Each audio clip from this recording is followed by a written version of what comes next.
Hey, what's up?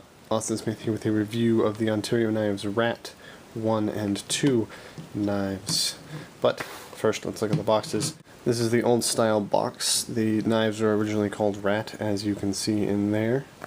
Hopefully, if it focuses on the box, focus on the box.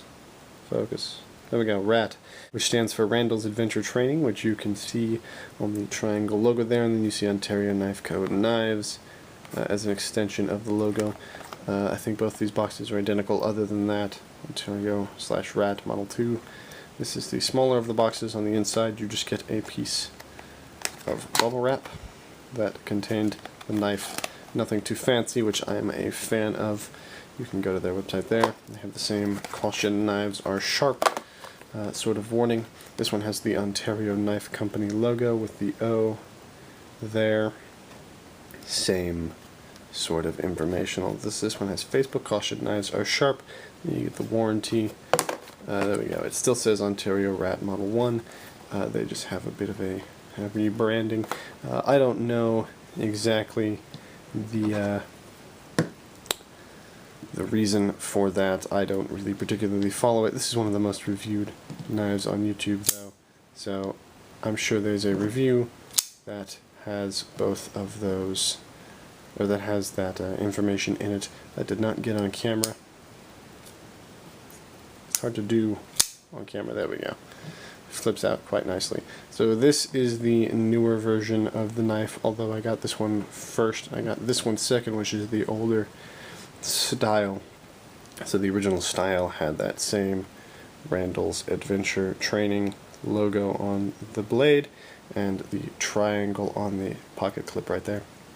And the newer version has that replaced with the Ontario Knife Company logo on the blade there and the O on the clip.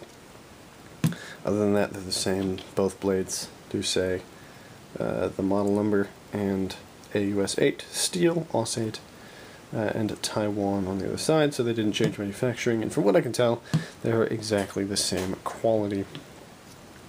Like I say, I did get the Rat 1 first, which is a bit of a heavy knife, a bit bigger than most people's EDC, and it was such good quality that it convinced me to get the smaller one, which I didn't particularly want from the very beginning. I like bigger, heavier knives.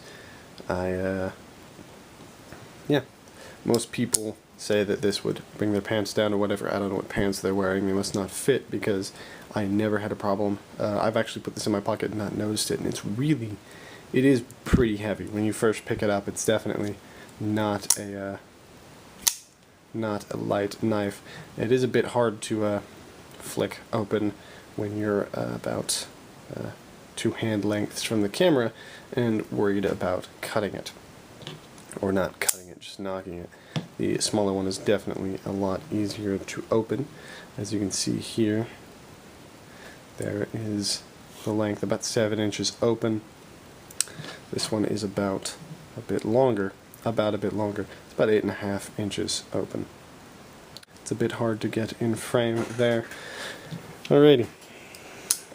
There's not much I can say about these knives that hasn't been said. The steel is AUS-8, which is a pretty good steel.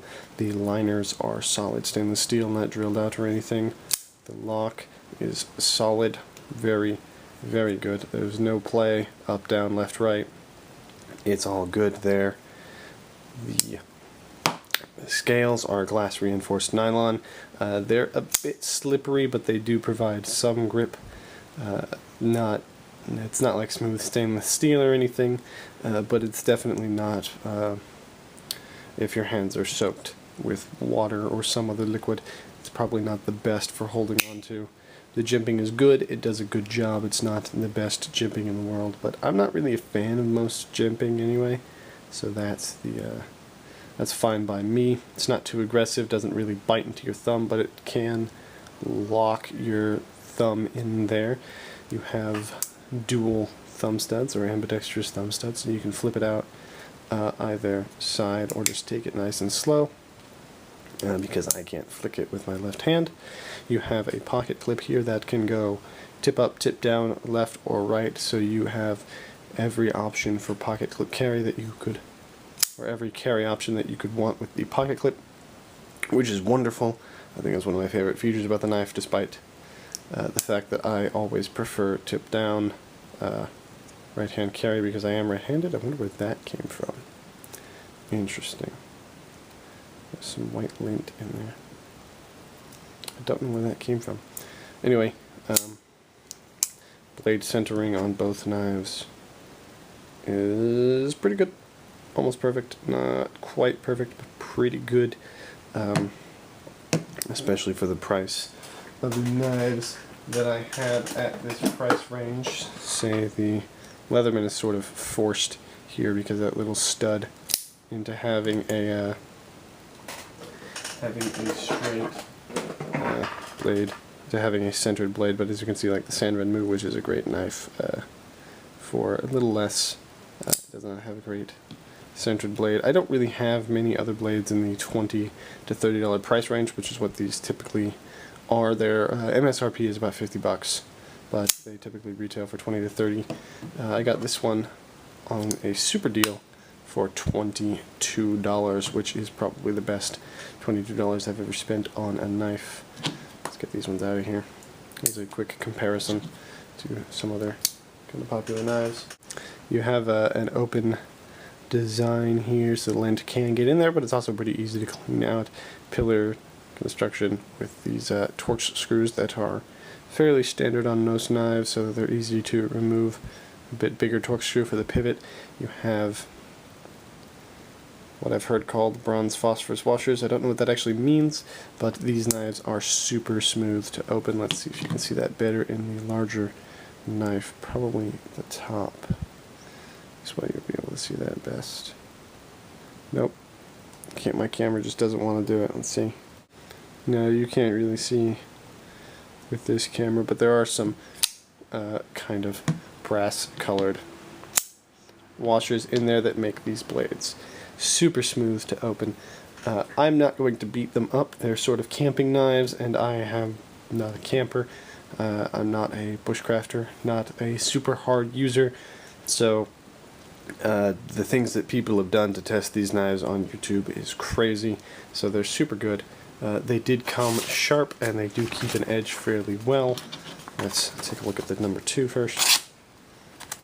So they're pretty sharp. The angle I'm at is not particularly great. I'm also starting a bit early. They're getting a bit hung up there. There we go. Nice. Clean cut all the way into paper.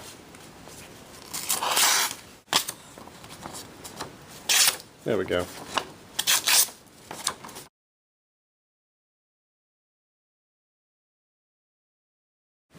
They're sharp. You get it. They're sharp. They come sharp. They stay pretty sharp. They will need touch-ups, of course. They're not the hardest of steels in the world, but they're not particularly soft, so they won't go dull on you very quickly, and they are quite usable even when slightly dull. For EDC purposes, these are wonderful. They keep an edge really well, and are really sharp, and they just kind of look nice and slick, and they open fast when you're not on camera. I do have one problem, which is the paint application.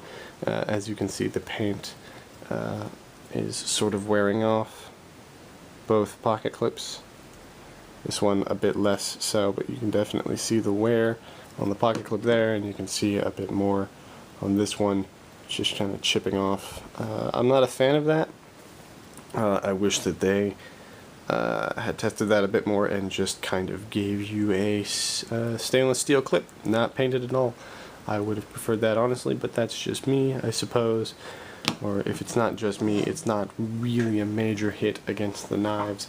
They're still very good knives, especially for the price, and I do like them. I would recommend them. Yeah, that's that. Bye.